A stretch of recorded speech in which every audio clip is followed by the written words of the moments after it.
In the energy quadrant, gold down, then up, then down, reversing yesterday's gains today.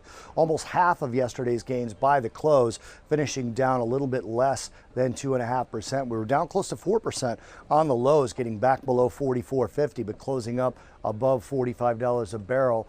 Again, we had an up day of about 8% yesterday, a little bit more than 8%.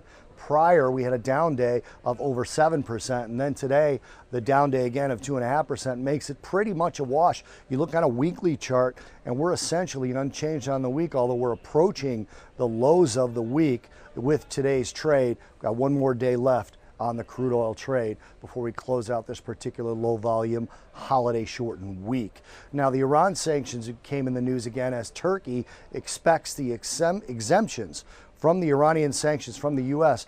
to be extended. Turkish officials reporting that in Turkish newspapers. That helped exacerbate the sell-off that we saw earlier in the day. If that happens, that means Iranian supply stays on the market. If they extend exemptions, it's unlikely that they do it on a country-by-country basis. They are likely to do it over the 8 countries that originally got the exemptions, as opposed to specific countries.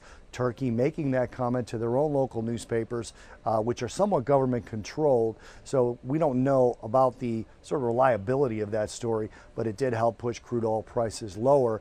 And then normal data that comes out during the week has not added to nor subtracted from the selling pressure because we haven't gotten them yet. API petroleum inventories expected out on Tuesday afternoon, pushed because of the holiday to this afternoon, haven't come out yet. And then the EIA data normally comes out on Wednesday, pushed to Friday. So both of those delayed based on the holiday week. We're going to see the same thing next week. So the data is still coming out. We'll get EIA and Baker Hughes on the same day. So again, low volume trading continues, but we've erased most of the week's movement. We're negative on the week, but not by much, but we are approaching the lows.